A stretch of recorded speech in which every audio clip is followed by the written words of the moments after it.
it's a new year, a new decade, and it's even a leap year. So much is happening, but many of us have made promises and pacts with ourselves to be better and to do more. And we all know the hashtag New Year, New Me that many people use year in and year out. Several have written down their goals and created vision boards to hopefully keep themselves in check. Oh my gosh, we need to talk about vision boards. But anyway, we know it takes a lot more than, cutting out all those pieces from the magazine, putting them on a board and somewhere in your wall, and telling yourself you dream to do certain things by the end of the year. So while it's still hot and fresh in our minds, we thought it would be really important to talk about the practical things we can do to keep track of our personal growth and really make progress in 2020. So for that, I have UK certified life coach Ade Adefemi, also called Triple A, because he's about to school us on an A level. He's a performance management development strategist and a leadership expert. Welcome this morning, Triple A. Thank you. If you don't mind that I call you that. No, that actually most people call me Triple A. Call you Triple A. It's good to see you. Good morning. It's great to see you as well. Thank you. So do you. I think most of the times I see you on screen. Right. And then in the flesh. I'm totally not disappointed. You look beautiful. Oh, thank you. Flattery is always a good way to start an interview. Now, let's get straight into it. Now, before we talk about, tracking personal goals and personal growth and so forth, I want to know what your ritual is at the beginning of the year. What do you do? Because I always want to know, what does the teacher do? My year starts before the year starts. Okay. So my year starts in December most of the time. So I take out like a day or two. So rule number one. So I take out a day. And it's the same process, even when you're starting your week. I always advise you start your week before the week starts. So maybe you start your week on a Sunday. And what you do is you just review what has happened the year before or the week before or the month before, and then go through it and then decide what it is that you want for the new year. What is it that you want for the new week or the new month, as the case may be. So for me, I start, like I said, in December. And then what I do is I just take like a day or 2 days off. It's more like a spiritual journey as well for me. So I use that to assess the year that has gone by, and then also, be quiet, be silent, just listen, and try and figure out what is in store for me in the new year. Because we are not just, a lot of times we focus on so much on the physical, and not realize that we are first of all spiritual beings who live in a physical body. So if you have that at the back of your mind, you realize, and we, because we're spiritual beings, we are so much more powerful in that realm as opposed to this realm. So that realm creates what we see here. And so if you learn to master and take charge of things in that realm, it will manifest itself here for you in this realm. So those are the things that I look into to create the new year. So I create the 2020 I want at the end of 2019, just before we step into it. Before you step into it. Now, I love that you've already gone into manifestation, because I think that's one of the greatest tools, but it's also people's biggest weaknesses often, is that there's almost, it's become, shall I call, a ceremonial habit, where especially now you look at Instagram as beginning of the year, there's adverts for vision board parties. Ooh, let's get together, let's do our vision boards. I had one too. You have, yes, and it's because, and it's become very popular. So there's some people who bring substance to it, but then there's a lot of people who've kind of jumped on the bandwagon as well, and said, let's envision our next year and let's write it down. And how do we harness the power of manifestation? Because it's one thing for us to sit and reflect and and have a vision and dream about, okay, this is what I want 2020 to look like. It's a whole other process to be able to actually create that. Now, what are some of the steps that you take? And that's why I'm asking directly you, because I want to know your personal process and that has worked for you. From going from that, okay, I've reflected, to, okay, these are the steps, and I'm going to be intentional about doing X, Y, Z every day until these things come to pass. Fantastic. For me, I've realized I'm what you call a neuro-linguistics program practitioner. When people ask me what that is, I tell you it's a tool to becoming a superhero. Okay. now we want to know. It helps you. It's a tool for living an extraordinary life. Okay. And what that does for you is it helps you be able to tap into the potential of your mind and be able to create the kind of life that you want for yourself. Because the truth is, the way your mind works is already fixed. Okay. You cannot change the way your mind. God created you in a certain way, and it's already fixed. You can't change it. What you can do is understand how it works and then use it to your own advantage and for what you want in your life. So how do I manifest the things that I want? Like I said, we've done the reflections. You've decided what you want for yourself. So what you must learn to do is to program your mind. Is to program your mind with exactly what you want. And realize that the way the mind works, once it enters into your subconscious mind, you don't have a physical choice. You will actually act it out. Okay. We are creatures of habits. 95% of the day is being controlled. You are running on your subconscious mind. Your breathing is guided by your subconscious mind. So you have to realize that, and the subconscious mind is like a robot. So, and then there's what you call the conscious mind, which is the creative mind, where you create it, is where you must learn things. So if you're learning to drive a car, for instance, you learn to drive a car with your creative mind, your conscious mind. And then by the time you master the car driving, it enters into your subconscious mind, so it becomes a program. So when you want to drive, you say, we are driving. And instantly the driving program kicks in. Okay. And then you drive, and you don't necessarily, and you can be driving and be talking to your friend, and then you're not conscious that I'm driving. You just know that you're driving. You're not telling yourself, press the brake, press the accelerator, change the gear. You're not doing any of that. You're just driving. So the program is running. So that's how we run. So once you understand that, you can program your goal into that habit mind, and even when you are not aware of it, you will keep moving towards your goal.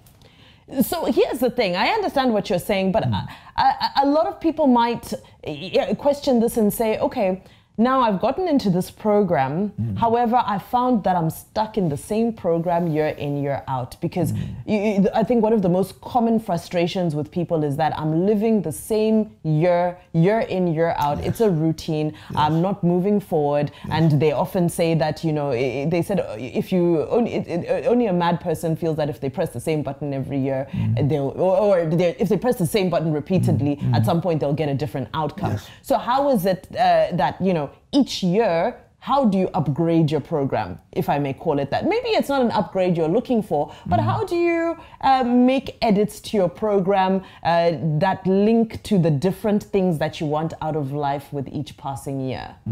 So there's something called your belief. And it's all tied to your mind, like I said, your belief, your thinking. Now, what you believe, you become. I'll say that again. What you believe, you become. So you have to expand your mind to expand your life. And that's the truth. It's as simple as it sounds, but the most powerful things in life are simple. You understand? So you have to understand that it's not that complicated. It's just, although the process can be tough at times to do, but the message is the same. You need to understand that if you are in a rut, or you feel that maybe you're stuck, and the only way to change, to become unstuck, is to make your mind unstuck. So I had this post on social media for a while, some time ago, and the post was it was a picture of a man who was lame, who had his leg amputated, who was walking on the street, and there was a full-bodied man sitting on the side of the road begging, and the guy with one leg was giving the guy that had all his arms and limbs working, giving him money. And then it said, disability is a thing of the mind. That's the problem. A lot of people are walking around with a disabled mind, but full-fledged body. And there are people who have disabled bodies that have full-fledged minds. The most powerful asset you can have outside God is your mind. It's your mind. So that's where it starts from, and there's nothing else, anything else to add to that. Okay. Well, one thing you can add, I think, is it can feel a little bit sort of overwhelming, right? Where do we begin? What are some of the tips and tricks that, you know, on a daily basis we can start to employ in our routines and so forth, so that we can start to tap into the power of our mind? Because I think most of our minds are underutilized. Maybe not underutilized, but I think especially if you live in Nigeria, I think you might use your mind for other, you know, our minds are so stressed, addressing so many other things that don't necessarily move us forward, but that solve the problems of the day. So you find that in a day you're exhausted, not because you've done anything productive, but because you've just survived a day in a city like Lagos. So how do we stay focused? So now, if I understand you clearly, we're looking at 2020. Yes. And we're trying to say, how do we make this 2020 a productive one? Exactly. Despite all the challenges that Lagos and Nigerian life, or wherever you might be watching from, might be. I think one of the things that you need to put at the back of your mind is you need to, like I said earlier, I mentioned the issue of the fact that your subconscious mind is a routine mind, it's a habit mind. So because it's a routine and habit mind, you can't work against it. Okay. You can use it for you. But you can't work it. You can't tell yourself, no, I won't follow, I won't do routine. You are designed to do routine.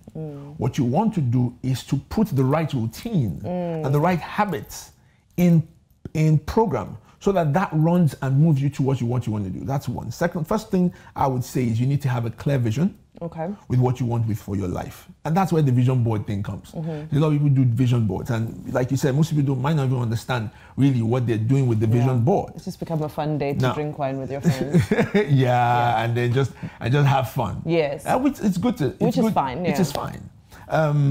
But you have to realize there's something I came up with last year. I called the 50-year challenge. I came up with that idea just because there was this fad on social media that was called the 10-year challenge. And then you have to go back 10 years. And I thought about, what if you go forward rather than go back? So rather than go back, let's go forward. So I said 50-year challenge. So where would you be in 50 years? I think that's a thought. So in 50 years, if you were in your 30s, for instance, you'd be in your 80s. In 50 years, if you're in your 40s now, you'd be in your 90s. Either way, I expect you to have retired.